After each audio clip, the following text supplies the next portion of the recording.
अगर आपको भी लगती है इंग्लिश भारी तो आ जाओ कर लो मेरे संग तैयारी। हेलो मेरे प्यारे बच्चों, कैसे हो आप सब? I hope all of you are healthy as well as creative and effortful.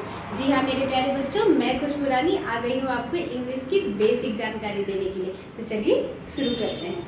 तो आज का हमारा टॉपिक है use of is am are. Use of is am are. तो देखिए इज का मतलब क्या होता है? इज का मतलब होता है। इज का मतलब होता है। एम का मतलब होता है हूँ। एम का मतलब होता है हूँ और आर का मतलब होता है हैं। अब देखिए इन दोनों में जो इज और आर का जो हिंदी मीनिंग है उसमें ज्यादा फर्क नहीं, सिर्फ एक बिंदु का फर्क है ना, सिर्फ और सिर्फ एक बिंदु का। अब सोचिएगा क्या दिक्कत है इसमें, है बिंदु लगाओ नहीं लगाओ, नहीं, ये बहुत ज्यादा अंतर बताता है। अंतर क्या बताता है? इज जो है हमेशा यूज होगा सिंगुलर चीजों के लिए। किसके लिए? सिंगुलर के लिए। इज हमेशा यूज होगा सिंगुलर के लिए और आर हमेशा यूज होगा प्लूरल के लिए। ठीक है, तो इज एम आर का जो यूज है उसे समझने के लिए हमें सबसे पहले जो हमने यहाँ पर एक चार्ट बनाया है इसे समझना जरूरी होगा। देखिए पर्सन जो होते हैं वो 3 टाइप्स के होते हैं। ठीक है, पहला first person, second person and third person. ठीक है, अब देखिए इसे समझने से पहले मैं एक बात बताती हूँ। जब लोग बात करते हैं, ठीक है, अगर मान लीजिए ग्रुप में बात हो रहा है या फिर 2 लोग बात कर रहे हैं आपस में, ठीक है, जैसे मैं आपसे बात कर रही हूँ, मैं जो हूँ आपसे बात कर रही हूँ, किसके बारे में बात कर रही हूँ? किसी तीसरे आदमी के बारे में बात कर रही हूँ। ठीक है, तो जैसे मैं आपसे बात कर रही हूँ या आपको पढ़ा रही हूँ, तो मैं जो हो गई वो हो गई क्या? First person. मैं फर्स्ट पर्सन है because I am teaching you. And second person कौन है? जो मेरी बातों को सुन रहा है, हु इज लिसनिंग मी, वो कौन है? सेकेंड पर्सन है। ठीक है, और जिसके बारे में हम बात कर रहे हैं बट वो वहां पर अभी अवेलेबल नहीं है, तो वो कौन हो गया? Third person. ठीक है, तो ये बात समझना है, जो बात करता है, जो मेन काम कर रहा है, वो कौन हो गया? First person. जिससे वो बात कर रहा है वो हो गया सेकेंड पर्सन और जिसके बारे में हम बात कर रहे हैं वो हो गया थर्ड पर्सन। अब देखिए इसको यहाँ पर समझना है। अब ये तो हो गया सिंगुलर रूप में कि मैं बात कर रही हूँ, आप बात सुन रहे हो और हम तीसरे के बारे में बात कर रहे हैं। लेकिन अगर प्लूरल हो तो कैसे होगा? प्लूरल में जैसे मैं हूँ तो मेरे साथ और भी लोग होंगे। ठीक है, तो मैं की जगह क्या में हो जाएगा? हम सब ये कह रहे हैं, हम सब आपको ये बता रहे हैं। ठीक है, तो हम हो गए। प्लूरल के सेंस में क्या हो गया? मैं से चेंज हो गया हम में। वही चीज अगर हम तीसरे को बता रहे हैं, है ना, मतलब सॉरी दूसरे को बता रहे थे, जैसे हम सब क्या कर रहे हैं? आपको बता रहे हैं। तो सिंगुलर हो या प्लूरल हो, हमेशा सेकंड पर्सन क्या होता है? यू होता है। यू यानी तुम सब, आप सब, आप लोग। ठीक है, और थर्ड पर्सन जो आया जिसके बारे में हम बात कर रहे हैं वो कोई भी हो सकता है, जैसे वह यानी ही और सी, गर्ल्स और बॉयज के लिए ही हो सकता है, सी हो सकता है, इट हो सकता है, क्योंकि हम किसी वस्तु के बारे में भी बात कर सकते हैं। ठीक है, जब या फिर किसी चीज का नाम भी हो सकता है, चाहे वो जानवर का नाम हो, पशु पक्षी का हो, व्यक्ति का हो, कीड़े मकोड़े का हो, जगह का हो, किसी भी चीज का नाम हो तो वो हो जाता है फर्स्ट पर्सन, जो सिंगुलर नंबर में आएगा थर्ड पर्सन उसके लिए। ठीक है, लेकिन अगर वो प्लूरल में चेंज हो गया, ठीक है, तो प्लूरल में क्या हो जाएगा? ही, सी, इट, और नेम के लिए वो चेंज हो जाएगा दे। यानी मान लीजिए कि हम फर्स्ट पर्सन के रूप में अगर बात करें, सिंगुलर के रूप में बात करें, तो क्या कहेंगे कि वह खेल रही है, वह खेल रही है। लेकिन अगर वहां पर बहुत सारे लोग खेल रहे हैं, सिंगुलर से वो क्या हो गया? प्लूरल में, तो हम बोलेंगे वे खेल रहे हैं, दे आर प्लेइंग। समझना? तो ये जो मैं सारी चीजें बताई उसी को यहाँ पर हम देखते हैं। देखिए पर्सन हो गया फर्स्ट पर्सन, सेकंड पर्सन, जिसे मैंने अभी आप लोगों को समझाया। फर्स्ट पर्सन कौन होता है? उत्तम पुरुष। उत्तम पुरुष यानी जो बात कर रहा है, जो मेन काम कर रहा है। ठीक है, सेकंड पर्सन हो गया मध्यम पुरुष यानी जिससे वो बात कर रहा है। ठीक है, थर्ड पर्सन यानी अन्य पुरुष यानी जिसके दूसरे के बारे में बात कर रहा है। ठीक है, तो मैंने आपको बताया सिंगुलर और प्लूरल के बारे में। अगर फर्स्ट पर्सन सिंगुलर है तो क्या हो जाएगा? मैं आपको पढ़ा रही हूँ। ठीक है, अगर वही सिंगुलर से ये प्लूरल में चेंज हो गया तो क्या बोलेंगे? हम सब आपको पढ़ा रहे हैं। ठीक है, जैसे यहाँ पर मैंने एग्जाम्पल अभी सिंपल से एग्जाम्पल दिया, आई एम हैप्पी, फिर वी आर हैप्पी। ठीक है, सेकेंड पर्सन में मैंने बताया सिंगुलर प्लूरल में जो भी सब्जेक्ट होगा वो क्या होगा? यू होगा। ठीक है, तो जैसे you are happy, you are happy, you are happy में एक बार सिंगुलर में बोल रहे हैं तुम खुश हो, और इधर हम प्लूरल में बोल रहे हैं तुम सब खुश हो। ठीक है, अब देखिए थर्ड पर्सन में मैंने क्या कहा कि कोई भी हो सकता है, ही, सी, इट या नेम, कोई व्यक्ति भी हो सकते हैं, कोई वस्तु भी हो सकता है, या फिर किसी चीज का नाम भी हो सकता है। ठीक है, तो क्या हो जाएगा? ही, सी, इट या नेम, क्या बोल सकते हैं? He is happy, she is happy, it is good, फिर राम इज हैप्पी, ठीक है। लेकिन वही चीज अगर प्लूरल में आ जाए, प्लूरल के सेंस में आ जाए, तो मैंने क्या भी सिखाया कि वे खेल रहे हैं ना, वे खेल रहे हैं। तो जैसे यहाँ पर मैं एग्जांपल देती हूँ, they are happy, they are playing, they are listening, they are singing, ठीक है। ये चार्ट आई होप आप लोगों को समझ में आ गया हो, लेकिन फिर भी मैं आप लोगों के यहाँ पर एक एक एग्जाम्पल और सेंटेंस फॉर्मेटिंग का तरीका बता करके आप लोगों को बतलाती हूँ। तो देखिए मैंने यहाँ पर क्या किया हुआ है, सेंटेंस फॉर्मेट करने का तरीका बताया हुआ। अब देखिए इस सेंटेंस फॉर्मेटिंग तरीके को समझने से पहले आप ये समझिए कि हम लोग सेंटेंसेस कितने टाइप्स के बोलते हैं। पहली बात तो हम एफर्मेटिव सेंटेंस बोलते हैं, जैसे मैं खेल रहा हूँ, मैं सो रहा हूँ, मैं नाच रहा हूँ, गा रहा हूँ, वो खेल रही है, वो नाच रही है, वो गा रही है, ठीक है, ये एफर्मेटिव सेंटेंसेस हो गए। लेकिन कुछ सेंटेंसेस होते हैं जो नेगेटिव आते हैं, जिसमें नहीं, नकारात्मकता आती है। जैसे मैं नहीं खेल रही हूँ, वह नहीं सुन रही है, वह नहीं खा रही है, she is not eating, they are not playing, I am not teaching, है ना। तो ये हो गया नेगेटिव सेंटेंस। अब कुछ सेंटेंसेस ऐसे होते हैं जिसमें हम क्वेश्चन करते हैं, ठीक है। तो हम 2 टाइप से क्वेश्चन करते हैं। 2 टाइप से कौन से क्वेश्चन करते हैं, एक एक्चुअली इसमें हम 3 टाइप से समझने वाले हैं, तो फिलहाल मैं आपको 2 समझा रही हूँ, फिर तीसरा यहाँ बताऊंगी। जैसे होता है ना एक ऐसा सवाल जिसमें हम क्या करते हैं, हाँ या नहीं में जवाब देते हैं। क्या वो सो रहा है, नहीं। क्या वो पढ़ रहा है, हाँ। तो ये कैसे क्वेश्चन हुए, यस या नो में जवाब देने वाले, ठीक है। अब देखिए दूसरा क्वेश्चन का जो टाइप होता है वो क्या होता है, ऐसा क्वेश्चन जिसमें नहीं लगा होता है। क्या वो नहीं सो रहा है, इजंट ही स्लीपिंग, है ना। क्या रीमा खा रही है, इजंट रीमा ईटिंग, ठीक है। ऐसा क्वेश्चन जिसमें नहीं आ रहा है, नकारात्मकता झलक रही है। और तीसरा जो क्वेश्चन होता है जब हम लोग सवाल करते हैं, कब हुआ ऐसा, क्यों नहीं खा रही हो, कैसे ऐसा हो गया, यानी हर जगह पे हम लोग WH वाला क्वेश्चन वर्ड का इस्तेमाल करते हैं, ठीक है। तो चलिए अभी मैं आपको यहाँ पे एक्सप्लेन करके बताती हूँ। तो देखिए सबसे पहले यहाँ पे देखिए क्या है, हमारा एक सिंपल सा एफर्मेटिव सेंटेंस है। अब और एक चीज़ यहाँ पर समझने के लिए आएगा, आपका जो होगा सब्जेक्ट के बगल में हम क्या लगा रहे हैं, इज एम आर। हमेशा जो होता है सब्जेक्ट पहले लगता है, बीच में जो हेल्पिंग वर्ब लगता है, ठीक है, इज एम आर लगता है।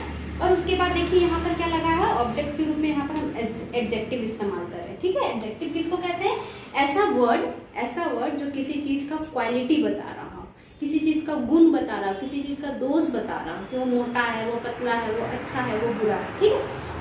तो देखिए यहाँ पहला एग्जाम्पल मैंने क्या दिया है, मैं स्वस्थ हूँ, आई एम हेल्दी, मैं स्वस्थ हूँ, आई एम हेल्दी, ठीक है। उसके बाद बोला जा रहा है राम और श्याम अच्छे हैं। तो देखिए यहाँ पर क्या बताया, मैं स्वस्थ हूँ, एक बार मैं इसे एक्सप्लेन कर देती हूँ, मैं स्वस्थ हूँ।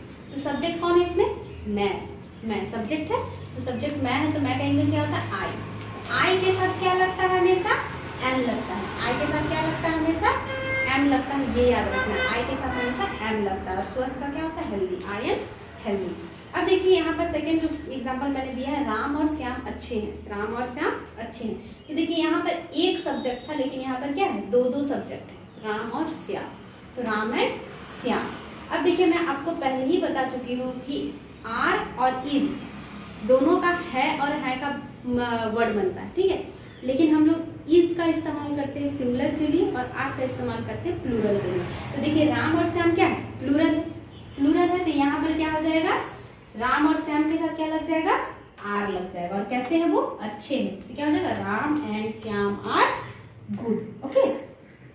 इसके बाद देखिए अब हम यहाँ पर दूसरा सेंटेंस फॉर्मेटिंग का तरीका बता रही हूँ। जैसे यहाँ पर सब्जेक्ट हो गया हमारा, जो अभी हम सीख रहे हैं is am are plus noun, यहाँ पर नाउन आ गया। देखिए यहाँ पर हम एडजेक्टिव इस्तेमाल कर रहे थे, यहाँ पर क्या इस्तेमाल कर रहे हैं, नाउन इस्तेमाल कर रहे हैं, ठीक है ना।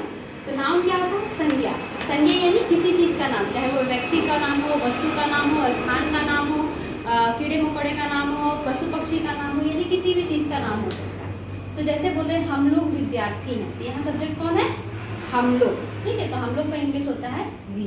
अब देखिए हम लोग कह रहा है, तो ये तो सिंगुलर है नहीं, ये क्या है बताइए, कमेंट करके बताइएगा क्या है, प्लूरल है। तो प्लूरल के साथ हम क्या लगाते हैं, पहले मैंने बताया आर लगाते हैं, तो क्या हो जाएगा, वी आर, क्या है हम विद्यार्थी, वी आर स्टूडेंट्स। अब देखिए मैंने यहाँ पर बताया था प्लूरल सब्जेक्ट है, प्लूरल सब्जेक्ट के साथ क्या लगता है, आर लगता है। जैसे रोमी एंड गोपी नौकर हैं, रोमी एंड गोपी नौकर है, तो क्या हो जाएगा, Romi and Gopi are servants, Romi and Gopi are servants. अब देखिए तीसरा यहाँ सेंटेंस फॉर्मेटिंग का तरीका क्या है, subject plus is am are plus not plus object. मैंने आपको बताया था एक ऐसा सेंटेंस होता है जिसमें नॉट लगा रहता है, नकारात्मकता नजर आती है, तो क्या हो जाएगा, तुम चालाक नहीं हो, तुम चालाक नहीं हो। क्या हो जाएगा, सबसे पहले सब्जेक्ट लगाएंगे यू, उसके बाद लगाएंगे हेल्पिंग वर्ब। तो देखिए यू के साथ मैंने हमेशा बताया यू के साथ क्या लगता है, आर, ठीक है। तो क्या हो जाएगा, यू आर, फिर नॉट लग जाएगा, नॉट, और चालाक का हो जाता है clever, you are not clever, you are not clever, ठीक है। अब देखिए लड़कियां कमजोर नहीं है, सच में लड़कियां कमजोर होती हैं क्या, नहीं होती ना। चलिए यहाँ पे देखिए, डोंट माइंड, लड़कियां कमजोर नहीं है, लड़कियां कमजोर नहीं, तो लड़कियां क्या है, सिंगुलर तो नहीं है, प्लूरल है, तो क्या हो जाएगा, गर्ल्स, द गर्ल्स, ठीक है। गर्ल्स के आगे हम द लगा रहे हैं, यहाँ पर देखिए मैं आगे की वीडियो में आपको बताऊंगी द क्यों लगाया गया है, द गर्ल्स, है ना। उसके बाद क्या हो जाएगा, ये प्लूरल है तो क्या लग जाएगा, आर, क्या लग जाएगा, आर, द गर्ल्स आर, फिर नेगेटिव है तो नॉट, और कमजोर का हो जाता है वीक, तो the girls are not weak, the girls are not weak. अब देखिए यहाँ पर थर्ड टाइप का क्वेश्चन मैंने बताया था, एक ऐसा क्वेश्चन होता है जिसमें हम क्या करते हैं, इसे यस या नो में आंसर देते हैं। जैसे बोला जा रहा है यहाँ पे, इसका सेंटेंस फॉर्मेटिंग का तरीका क्या है, is am are plus subject plus object, ठीक है। अब देखिए यहाँ पर ऑब्जेक्ट नाउन भी हो सकता है, एडजेक्टिव भी हो सकता है, ठीक है। यहाँ पर अब देखिए क्या बोला, क्या आप लोग किसान हैं। तो क्वेश्चन बनाने का क्या तरीका होता है, सबसे पहले इज एम आर को पहले लगाते हैं। तो हमें कैसे पता चलेगा इज एम आर को पहले कैसे लगाते हैं, तो देखिए सबसे पहले इस क्वेश्चन में देखिए, क्या आप लोग किसान हैं, क्या आप लोग किसान में सबसे जो इम्पोर्टेंट पार्ट है सब्जेक्ट, वो कौन सा है, कौन सा है बताइए, क्या आप लोग किसान है में इम्पोर्टेंट सब्जेक्ट कौन है, सब्जेक्ट कौन है, यू, आप लोग, आप लोगों से पूछा जा रहा है, क्या आप लोग किसान हैं, तो पूछा जा रहा है यहाँ पर, तो ये क्या हो गया, सब्जेक्ट हो गया, ठीक है। तो आप लोग यानी यू, तो यू के साथ क्या लगता है, आर, तो क्या हो जाएगा, आर यू फार्मर्स, किसान का क्या होता है, फार्मर्स, तो क्या हो गया क्वेश्चन, आर यू फार्मर्स। अब देखिए नेक्स्ट क्वेश्चन क्या हुआ है, एक शिक्षक है। अब देखिए यहाँ पर सब्जेक्ट कौन है, वह है, वह यानी यहाँ पर देखिए सी भी हो सकता है, ही भी हो सकता है, क्योंकि यहाँ पर स्त्रीलिंग पुल्लिंग कौन सा है ये आपको समझना पड़ेगा। तो देखिए यहाँ पर शिक्षक बोला गया है, तो शिक्षक क्या होता है, क्या होता है, मेल होता है, तो मेल के लिए हम क्या इस्तेमाल करते हैं, ही, तो ही के साथ क्या लगता है, इज लगता है, तो is he a teacher, is he a teacher. अब देखिए नेक्स्ट क्वेश्चन क्या मैंने बताया था आपको, एक क्वेश्चन का टाइप बताया था कि एक ऐसा क्वेश्चन होता है जिसमें क्या होता है, नेगेटिव वर्ड आते हैं, जैसे नकारात्मकता झलकती है। जैसे देखा देखिए क्या कहा गया है, क्या वह मोटी नहीं है, क्या वह मोटी नहीं है। तो इसे इस तरह के क्वेश्चन को फॉर्मेट करने का तरीका देखिए यहाँ पर, is am are plus not plus subject plus object. तो देखिए इसको समझा रहे हैं, क्या वह मोटी नहीं है। तो देखिए इसको सेंटेंस को समझने से पहले मैंने क्या बोला आपको, सबसे पहले क्या समझना पड़ेगा, सब्जेक्ट, कौन मेन यहाँ पर काम कर रहा है, कौन है यहाँ पर सब्जेक्ट, वह। तो मोटी किसके लिए इस्तेमाल होगा, गर्ल्स के लिए, ठीक है ना। तो यहाँ पर क्या हो जाएगा, यानी फीमेल के लिए, तो क्या हो जाएगा, शी। तो सी के साथ क्या लगता है, इज, तो इज सी, उसके बाद not fat, is she not fat, is she not fat, ठीक है। अब उसके बाद देखिए नेक्स्ट एग्जांपल, क्या आपके चाचा डॉक्टर नहीं है, क्या आपके चाचा डॉक्टर नहीं है। तो यहाँ पर कौन है सब्जेक्ट, सब्जेक्ट है आपके चाचा यानी योर अंकल, ठीक है। तो योर अंकल क्या है, सिंगुलर है, तो सिंगुलर के साथ क्या लगता है, इज।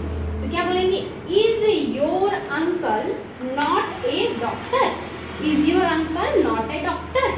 अब देखिए नेक्स्ट मैंने क्वेश्चन टाइप बताया था, ऐसा क्वेश्चन जिसमें हम सवाल पूछते हैं, यानी WH वाला क्वेश्चन वर्ड इस्तेमाल होता है, क्यों, कैसे, ठीक है।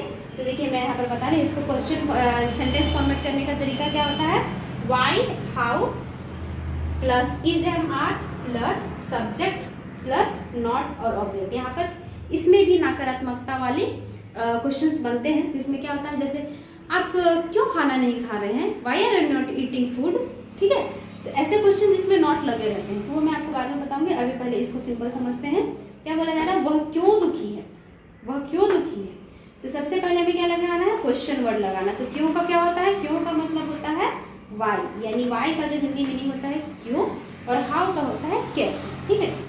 तो क्यों का वाई हो गया, वाई वाई, उसके बाद यहाँ पर सब्जेक्ट कौन है, वह है, यहाँ पर क्या हो जाएगा, ही, वाई ही।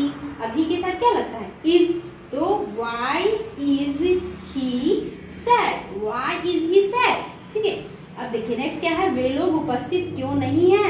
आपसे ये क्वेश्चन स्कूल में कॉलेज में पूछा जा सकता है कि अच्छा वो क्यों उपस्थित नहीं है क्लास में, वे क्यों नहीं आए हैं, है ना, ये पूछा जा सकता है। तो आप लोग इस तरह के क्वेश्चन फेस कर सकते हैं, ठीक है।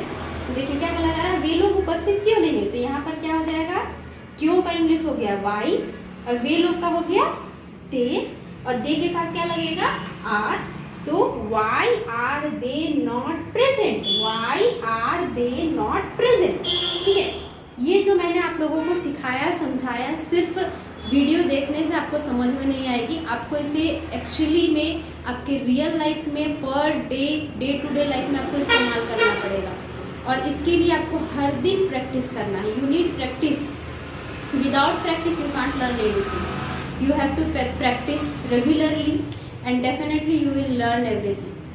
That's all. Thank you.